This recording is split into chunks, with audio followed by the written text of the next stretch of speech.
Cidade de Nova York, uma região de muitos nomes e uma porta de entrada para os Issuewerer. A área da cidade de Nova York, antes da colonização europeia, foi habitada por milhares de anos pelo povo monopólio, que falava a língua Onami, um subgrupo da língua algonquina.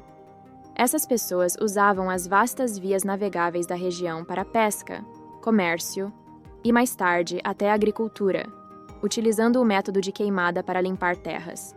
Não sabemos muito sobre seu estilo de vida antes da chegada dos europeus, pois não tinham uma língua escrita. E a arqueologia tem limitações, mas sabemos que na época da chegada dos europeus havia cerca de 5.000 Lonavala, vivendo em cerca de 80 assentamentos ao redor da área da cidade de Nova York.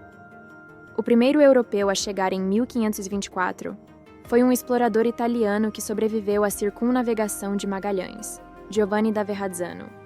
Ele foi contratado pelo governo francês para encontrar uma passagem ocidental para o Pacífico. E durante essa viagem, encontrou a área da Baía de Nova York, que chamou de Nova Antuérpia, em homenagem à França e ao seu rei. Pelos próximos 100 anos, a área tornou-se uma espécie de segredo comercial de peles, onde comerciantes livres ocasionalmente apareciam para negociar com os nativos locais. Em 1609, um inglês chamado Henry Hudson, empregado pela Companhia das Índias Orientais Holandesas, navegou até a Baía de Nova York e subiu o rio Hudson em busca dessa passagem ocidental. Obviamente, ele não a encontrou, mas enviou relatórios de uma abundância de castores, que eram a espinha dorsal do lucrativo comércio de peles. Os holandeses, buscando capitalizar esse recurso recém-descoberto, estabeleceram um acampamento de comércio de peles no sul de Manhattan. A área rapidamente se mostrou estrategicamente importante, e um ano depois, a construção do Forte Amsterdã começou.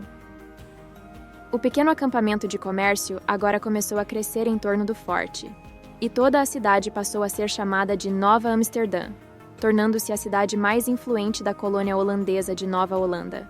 Assim como quase todas as colônias europeias nas Américas, estava em constante guerra com os nativos circundantes, mas devido à tecnologia superior, os holandeses venceram facilmente quase todos os encontros. Foi nesse mesmo período que, devido à falta de mão de obra na cidade em crescimento, os comerciantes holandeses começaram a importar escravos africanos, que representavam quase 20% da população da cidade em 1660.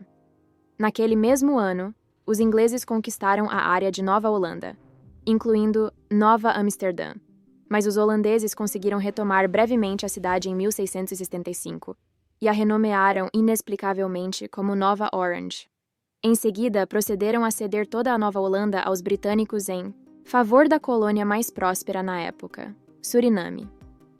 Sob os britânicos, a cidade foi renomeada para Nova York, em homenagem ao Duque de York, na Inglaterra. A cidade de Nova York, agora parte do próspero Império Britânico, começou a crescer ainda mais rapidamente, expulsando completamente os nativos americanos da área circundante.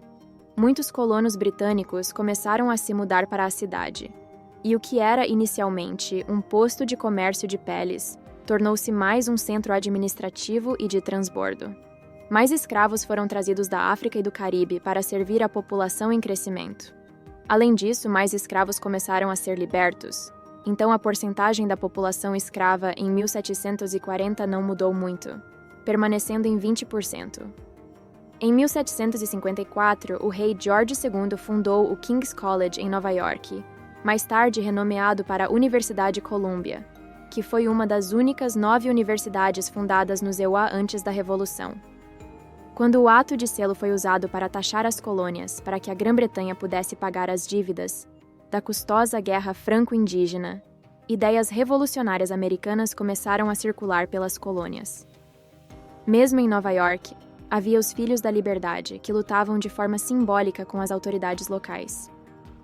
A população da cidade, no entanto, não era grande fã das ideias da Revolução, e quando a Revolução começou, a cidade já estava sob controle americano após 3 derrotas rápidas do exército continental.